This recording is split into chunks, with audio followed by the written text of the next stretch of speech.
அஸ்ஸலாமு அலைக்கும் வரஹ்மத்துல்லாஹி வபரகாத்துஹு. அல்ஹம்துலில்லாஹ் வஸ்ஸலாத்து வஸ்ஸலாமு அலா ரசூலில்லாஹி அம்மாபாத். அன்பிற்குரியவர்களே, தொடர்ச்சியாக தவறான வாதங்களும் தர்க்க பதில்களும் என்கிற தலைப்பின் கீழே சில செய்திகளை நாம் பார்த்து வருகிறோம். அதன் தொடர்ச்சியாக சூனியம் சம்பந்தமான ஹதீஸை இன்றைக்கு பரவலாக மறுத்து அந்த சூனிய ஹதீஸை ஏற்றுக்கொள்ளக்கூடிய நபர்களை முஷ்ரிக்கீன்கள், அல்லாஹ்வுக்கு இணை வைக்கக்கூடியவர்கள் என்கிற பிரச்சாரம் செய்யப்படுகிறது. அதாவது சூனியக்காரனுக்கு அல்லாஹ்வுடைய ஆற்றல் போய்விட்டது என்பதைப் போல சொல்கிறார்கள். சூனியக்காரன் நினைத்த முறைப்படி செய்கிறான் என்கிற அடிப்படையில் இவர்கள் சொல்கிறார்கள் என்கிற வாதத்தை வைத்து இப்போ சூனியக்காரனை அல்லாஹ்வுடைய இடத்தில் இவர்கள் வைக்கிறார்கள் என்று சொல்லி அந்த ஹதீஸை ஏற்றுக்கொள்ளக்கூடிய நபர்களை முஷ்ரிக்கீன்களாக, அல்லாஹ்வுக்கு இணை வைக்கக்கூடிய நபர்களாக இவர்கள் சொல்லி கொண்டு வருகிறார்கள். அன்பார்ந்தவர்களே, இந்த பிரச்சாரம் என்பது மிகப்பெரிய ஒரு விஷம பிரச்சாரமாக இருக்கிறது. அல்லாஹ் சொன்ன ரசூலுல்லாஹி ஸல்லல்லாஹு அலைஹி வஸல்லம் அவர்களுக்கு செய்யப்பட்டதாக சொல்லப்பட்ட அந்த சூனிய ஹதீஸை நாம் ஏற்றுக்கொண்டால், குர்ஆன் வசனத்தை ஏற்றுக்கொண்டால், ஹதீஸை ஏற்றுக்கொண்டால் இவங்க என்ன சொல்கிறாங்க? முஷ்ரிக் என்று சொல்கிறாங்க. அப்போ அவங்க வைக்கக்கூடிய வாதம் என்ன? எந்தெந்த வசனங்களை இவர்கள் சூனிய ஹதீஸிற்கு முரண்படுவதாக சித்தரிக்கிறார்களோ அந்த ஹதீஸ்களுக்கான, அந்த வசனங்களுக்கான விளக்கங்கள் என்னென்ன என்பதெல்லாம் இன்ஷா அல்லாஹ் தொடர்ச்சியாக நாம் பார்க்க இருக்கிறோம். இதில் முதலாவது பார்த்தீங்கன்னு சொன்னால், இந்த சூனிய ஹதீஸை பொறுத்தவரையில் இமாம் புகாரி ரஹிமுல்லா மாத்திரம் பதிவு செய்ததை போல பேசுவாங்க. இமாம் புகாரிக்கு தவறு வராதா, அவர் மனுஷர் தானே, அவர் அல்லாஹ்வுடைய இடத்துல வைக்கிறீங்களா அப்படின்னு பேசுவாங்க. ஒன்று. ரெண்டாவது பார்த்தீங்கன்னு சொன்னால், அறிவிப்பாளர்கிட்ட தவறே வராதா, அவங்களும் மனுஷன் தானே அப்படின்னு இன்னொரு வாதம் வைப்பாங்க. முதலாவது இமாம் புகாரி ரஹிமுல்லா மட்டும்தான் இந்த ஹதீஸை பதிவு பண்ணாங்களா அப்படின்னு பார்த்தா நிச்சயமாக இல்லை.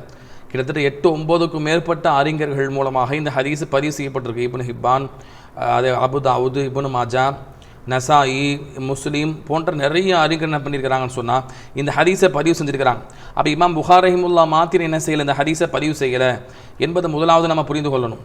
அடுத்ததாக பாருங்கள், அப்போ எனவே இமாம் புகாரி ரஹிமுல்லா அவங்கள மாத்திரம் சொல்வதற்கு எந்த முகாந்திரம் இல்லை. இமாம் புகாரி மாத்திரம் பதிவு பண்ணால் கூட அவங்களும் என்ன பண்ணியிருக்கிறாங்க, 10 பேர்கிட்ட கேட்டுட்டு தான் ஒரு ஹதீஸை ஒரு நபர் அறிவிச்சார்னா அவர் அல்லாத 9 நபர்கள்ட்ட கேட்டு தான் பதிவு செய்வாங்க நம்ம பார்க்குறோம். இப்போ இமாம் புகாரி ரஹிமுல்லா அவங்க சஹீஹான ஹதீஸாக பதிவு பண்ணாலே அதுவே நம்ம ஏற்றுக்கொள்வதற்கு போதுமானது.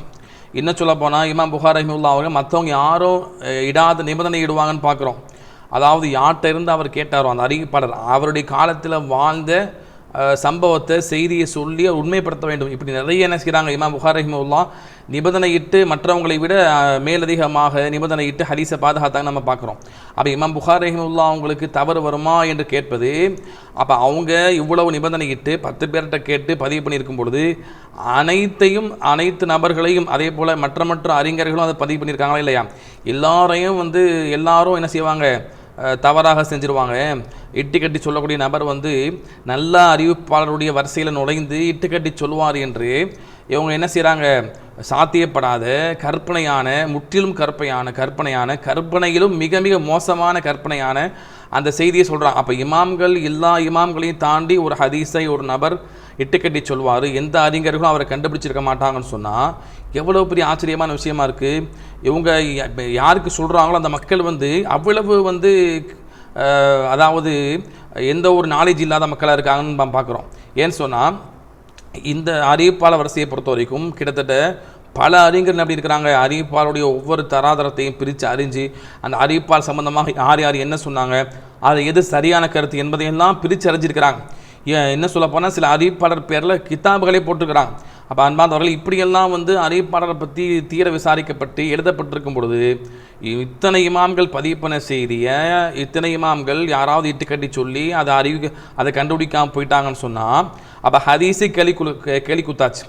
இப்போ இவ்வளவு நீங்கள் சொல்லக்கூடிய இந்த ஹதீஸ் வசனத்துக்கு முரண்படுது, அதே போல் இணை வைக்கக்கூடிய சூனியக்காரனுக்கு அல்லாஹ்வுடைய ஆற்றலை கொடுக்கக்கூடிய ஒரு மோசமான ஒரு ஹதீஸாக இருக்குன்னு சொல்கிறீங்களே, அப்போ அந்த இணை வைக்கக்கூடிய ஹதீஸையே அறிஞர்கள் சாதாரணமாக கடந்து போயிட்டாங்க. அதை சொன்ன நபரை கூட கண்டுபிடிக்க முடியலன்னு சொன்னால் அப்போ அந்த அறிஞர்கள் அது அல்லாத கீழ்த்தரத்தில் இருக்கக்கூடிய சாதாரண ஹதீஸையெல்லாம் இட்டுக்கட்டி சொல்லியிருந்தால் அவங்க அதே மாதிரி தானே பதிவு பண்ணிட்டு போயிருப்பாங்க. அப்போ இப்படி நம்ம சந்தேகத்தை கிளப்பணும்னு சொன்னால் யூகமாக, கற்பனையாக நிறைய ஹதீஸை மறுக்க வேண்டி வந்துடும் என்பதை நம்ம முதல்ல புரிந்து கொள்ளணும். அடுத்து பாருங்கள், இந்த அறிவிப்பாளர் வரிசையில் பொறுத்த வரைக்கும் இமாம் புகாரி ரஹிமஹுல்லாஹ் அறிவிப்பாளர் வரிசையை பொறுத்த வரைக்கும் மிக மிக நம்பகமான அறிவிப்பாளர் வரிசையாக இருக்குது. அப்போ இதில் தான் அவங்க முதல்ல கை வைக்கிறாங்க. ஏன்னு சொன்னால் இமாம் புகாரி ரஹிமஹுல்லாஹ் அவங்களை டேமேஜ் பண்ணிட்டேன்னு சொன்னால் அதுக்கு கீழே உள்ளவங்களாம் அதுக்கு அடுத்த தரம் தான். அவங்கள என்ன செய்யலாம், அவங்க ஈஸியாக டேமேஜ் பண்ணிடலாம் என்பதற்காக என்ன செய்கிறாங்க, இமாம் புகாரி ரஹிமஹுல்லாஹ்வுடைய அவங்க மீது தவறாக சித்தரிப்பதும், இமாம் புகாரி ரஹிமஹுல்லாஹ் அவங்களுடைய நிபந்தனை என்று நம்ம கீழே பேசியிருக்கிறோம். அந்த சில வீடியோ நம்ம பதிவு செய்ய பாருங்கள். அவங்க எந்த அளவுக்கு அறிவிப்பாளரை தரம் பிரிப்பதற்காக அவங்க கொண்டு வந்த செய்தியை இமாம் புகாரி ரஹிமஹுல்லாஹ் அவங்கள் மீது அதை தவறாக சித்தரித்து அவங்கள டேமேஜ் செய்யக்கூடிய செய்தியை மாற்றி விட்டாங்க. இமாம் புகாரி ரஹிமஹுல்லாஹ்வுடைய நம்பகத்தன்மை மீது அறிவிக்கக்கூடிய செய்தியை இமாம் புகாரி ரஹிமஹுல்லாஹ் அவங்களை டேமேஜ் செய்யக்கூடிய செய்தியாக, அவங்களுடைய நம்பகத்தன்மை குலைக்க செய்யக்கூடிய செய்தியாக மாற்றி சொன்னாங்க என்பதில் நம்ம பதிவு பண்ணியிருக்கிறோம். அந்த வீடியோ நீங்கள் பாருங்கள். அடுத்து பாருங்கள், இமாம் புகாரி ரஹிமஹுல்லாஹ்வுடைய அறிவிப்பாளர்களை என்ன செய்கிறாங்க, விமர்சனம் வைக்கிறாங்க. டிஎன்ஏஜே பேச்சாளர் கோவை ரஹமத்துல்லாஹ் என்று சொல்லக்கூடிய நபர் சொல்லக்கூடிய வாசகத்தை நீங்கள் பாருங்கள். அதில் வரக்கூடிய அறிவிப்பாளர் ஹிஷாம் பின் உர்வா ரலியல்லாஹு அன்ஹு, அவங்களுடைய ஹிஷாம் பின் உர்வான்னு சொல்லக்கூடிய நபர் தாபிஈ, சரியா, உர்வா ரலியல்லாஹுடைய அந்த மகனார், அவங்களுடைய மீது இவங்க எந்த அளவுக்கு அவதூறு பரப்புகிறாங்க. யாரோ ஒரு நபர் யாரோ சொல்லியிருக்கிறாருங்கிற பேரில் அவதூறு பரப்புகிறாங்க. அதை முதல்ல நீங்கள் பாருங்கள். மூணாவது காரணம் என்ன சொல்கிறார் தெரியுமா, இந்த ஹதீஸில் ஹிஷாம் என்பவர் வருகிறார். ரசூலுல்லாஹ் சூனியம் வைக்கப்பட்டு சொல்கிற எல்லா ஹதீஸ்லையும் ஹிஷாம்னு ஒருத்தர் வர. இதெல்லாம் நம்ம சொல்லிங்க, நம்ம சொன்னது சூனியக்காரன் ஜெயிக்க மாட்டான்னு அல்லாஹ் சொல்கிறான். சூனியக்காரனின் செயல்களை காரியங்களை அல்லாஹ் சீராக்க மாட்டான்னு அல்லாஹ் சொல்கிறான். எனவே இதற்கு முரணாக ரசூலுல்லாஹ்வுக்கு சூனியம் வைக்கப்பட்டதா செய்திகள் பேசப்படுகிறது. சூனியத்தை உண்மை என்று நம்பினா அவன் சொர்க்கத்தில் நுழைய மாட்டான் ரசூலுல்லாஹ் சொல்லியிருக்கிறாங்க. அதற்கும் முரணாக சூனியம் வைக்கப்பட்டது சொல்லப்படுது, அதை தள்ளு என்று சொல்கிறோம். இவர் கூடுதலாக அவர் சொல்கிறாரு, இந்த ஹதீஸ்ல ஹிஷாம் ஒருத்தர் இடம்பெறுகிறார், அவர் தன் தந்தை வழியாக அறிவிக்கிறார், இவர் ஈராக் வாசி, ஏதோ விஷமத்தனம் செய்திருக்கிறார், ஷியாக்களோடு சேர்ந்து நபிகளாரை இழிவுபடுத்தி இருக்கின்றார் என்று பட்டியல் போடுகிறார். இவர் ஷம்ஸ் பீர் ஜாதா, அவர் காலம் சென்றவர், தௌஹீத் ஜமாத்தினுடைய சம்பந்தப்பட்டவர் கிடையாது. அவருக்கு இந்த ஹிஷாம் பின் உர்வான்னு சொல்லக்கூடிய இந்த நபரை என்ன சொல்றாரு, இந்த தாபிஈ, இவங்க தாபியில் மிக பிரபலமான தாபிஈ, சஹாபாக்கு அடுத்த தரம், நபி ஸல்லல்லாஹு அலைஹி வஸல்லம் வம்சத்தில் வர்றாரு. இவரை பற்றி என்ன சொல்கிறாரு, யாரோ ஷம்ஸ் பின் சாதாங்கிற சொல்லக்கூடிய யாரோ ஒரு நபர், அவர் யாருன்னே தெரியல, நம்ம கூகுளில் சர்ச் பண்ணால் அவருடைய வரவே மாட்டேங்கிறார். அப்போ அப்படி யாரோ பிரபலியம் இல்லாத யாரோ சொன்னதை செய்தி எடுத்துக்கொண்டு என்ன செய்கிறாரு, யாரோ சொன்னதை அப்படியே மனசில் பதிய வச்சு அதுதான் உண்மை என்பதை போல கற்பனை செய்து கொண்டே அவர் பேசுகிறார். அதில் பாருங்கள் என்ன சொல்கிறாரு, இந்த ஹிஷாம் பின் உர்வா அவர் ஈராக்குக்கு போயிட்டாரா, ஈராக் வாசியா, அவர் ஈராக் வாசி இருப்பதன் காரணமாக ஷியாக்களோடு சேர்ந்து என்ன செஞ்சிருக்கிறாரு, ஹதீஸை இட்டுக்கட்டி சொல்லியிருக்கிறாரு என்பதை போல பச்சையாக அவதூறு பேசுகிறார். அன்பார்ந்தவர்கள் நீங்கள் பாருங்கள், இதில் இந்த ஹிஷாம் பின் உர்வா ரலியல்லாஹு அவங்களுடைய அந்த செய்தியை நம்ம மறுப்பதாக இருந்தால் கிட்டத்தட்ட அவர் தந்தையை தொட்டும் அறிவிக்கக்கூடிய செய்தி மாத்திரமே, அதைத்தான் குறை சொல்கிறாங்க.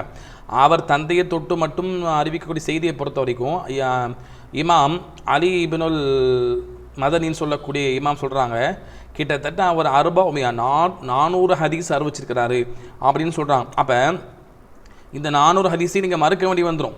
ஒட்டுமொத்தமாக அவர் ஈராக்கு போய் ஷியாக்களோட சேர்ந்து இட்டு கட்டி சொன்னார் அப்படின்னு சொன்னால், அப்போ ஷியாக்களோட சேர்ந்து இந்த சூரிய ஹதீஸ் மட்டும் தான் சொன்னாரா, மற்ற ஹதீஸை சொல்லலையா? அப்போ நீங்கள் சந்தேகத்தை கிளப்பினீங்கன்னு சொன்னால் எல்லாத்தையும் கிளப்ப வேண்டி வரும்.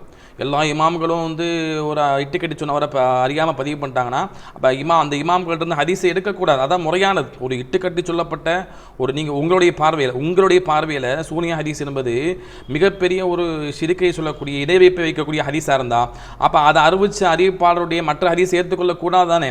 அப்போ எதுக்கு நீங்கள் ஏற்றுக்கொள்கிறீங்க, அதை யோசிக்கணும். அப்போ அவர்கிட்ட தவறே வர, அதான் குர்ஆனுக்கு முரண்படாமல் அவர் இட்டுக்கட்டி சொல்லியிருக்கவே மாட்டாரா? அப்போ அதையெல்லாம் தானே இமாம்கள் தவறாக பதிவு பண்ணியிருப்பாங்க. அப்போ இமாம்கள் இணை வைக்கக்கூடிய செய்தியை அறியாமல் பதிவு பண்ணிட்டாங்கன்னா உங்கள் பார்வையில், அப்போ இணை வைப்பு அல்லாத மற்ற செய்தி இட்டுக்கட்டி சொல்லியிருந்தால் அதையும் பதிவு பண்ணியிருப்பாங்கல்ல. அப்போ இந்த இமாம்கள் யாரெல்லாம் பதிவு பண்ணாங்களோ இந்த ஹிஷாம் பின் உர்வாவை தொட்டும் அது எல்லாத்தையும் நீங்கள் மறுக்கணும். அதே போல் அவரை தொட்டும் அவர் தந்தையின் வழியாக அறிவிக்கக்கூடிய அந்த பிரச்சனையை நீங்கள் சொல்லக்கூடிய பிரச்சனை உள்ள அந்த செய்தியை 400 செய்தி இருக்குது. அப்போ அதை எல்லாத்தையும் நீங்கள் மறுக்க வேண்டி வந்துடும் என்பதை நம்ம புரிந்து கொள்கிறோம். அடுத்து பாருங்கள், இந்த ஹிஷாம் பின் உர்வா ஈராக் வாசியான்னு பார்த்தா ஈராக் வாசியே கிடையாது. இது அரைகுறை ஆய்வு. இவர் ஈராக் வாசியா, அவர் நம்பகமற்றவரா? இமாம்கள் என்ன சொல்கிறாங்கன்னு பாருங்கள். அதாவது இவர் ஈராக் வாசி கிடையாது. அவர் ஈராக்குக்கு பிற்காலத்தில் கடைசி காலத்தில் போகிறார். யக்கூப் பின் ஷைபான்னு சொல்லக்கூடிய அந்த இமாம் சொல்கிறாங்க, அதாவது உர்வா ரலியல்லாஹு ஹிஷாம் பின் உர்வா அவர் சிக்கத்துன், அவர் மிக மிக நம்பகமானவர். லம் யுன்கர் அலைஹி ஷையுன், அவர் மீது எந்த செய்தியும் மறுக்கப்படலை. அவர் மீது உள்ள எந்த விஷயம் ஹதீஸும் அவர் சொன்னதாக அவருடைய எதையும் மறுக்கப்படவில்லை. இல்லாமா பாத சாரா இல்ல இராக், அவர் ஈராக்குக்கு சென்ற பின்னால் தான் அப்படின்னு சொல்கிறார். அதுக்கு பின்பு தான் பக்கத்தில் இஸ்தம்பத் நபிஹி ஃபில் இஸ்னாத், அதாவது அவர் வந்து என்ன பண்ணிட்டார், ஈராக்குக்கு சென்ற பின்னால் தான் தன் தந்தை வழியாக தந்தைகிட்ட கேட்காமையே தந்தை சொல்லி அறிவித்ததாக அறிவிக்கிறாரு அப்படிங்கிற மாதிரி குற்றச்சாட்டு சொல்கிறாங்க. இது எப்போன்னு சொன்னால் இது வந்து கடைசி காலத்தில் அப்படிங்கிற செய்தியை பதிவு பண்ணுறாங்க. அவர் வந்து கடைசி காலத்தில் என்ன பண்ணியிருக்கிறாங்க, இப்படியாக அவங்க வந்து நிலைமையை மாறி இருக்குதுன்னு பார்க்குறோம். இமாம் இப்னு ஹிப்பான் ரஹிமஹுல்லாஹ் சொல்கிறாங்க இவங்களை பற்றி, கான ஹாஃபிரன் முத்தகீனன், அவர் வரஅன் ஃபாதிலன், சங்கைக்குரிய பேணுதலான நம்பகத்தகுந்த ஒரு ஹாஃபிலாக ஹதீஸை மனனம் செய்த ஹாஃபிலாக இருக்கிறார் அப்படின்னு சொல்கிறாங்க. அதை சிகாத் இப்னு ஹிப்பான்ல பதிவு செய்கிறாங்க. அதெல்லாம் நான் பதிவு செய்கிறேன், நீங்கள் பாருங்கள். அதேபடி நபவி ரஹிமஹுல்லாஹ் சொல்கிறாங்க, தாபிஇ மஷூர், ஹிஷாம் பின் உர்வா வந்து பிரபலமான தாபியாக இருக்கிறாங்க. அஹதுல் ஃபுகாஹா சபா, 7 மார்க்க சட்ட நிபுணர்களில் அவங்க ஒரு நபராக இருக்கிறாங்க அப்படின்னு சொல்கிறாங்க. வத்தஃபகு அலா தௌசீகி, எல்லா அறிஞர்களும் என்ன பண்ணியிருக்கிறாங்க, எல்லாருமே வந்து அவர் வந்து நம்பகமானவருங்கிற அந்த உறுதித்தன்மையை உறுதிப்படுத்தியிருக்கிறாங்க.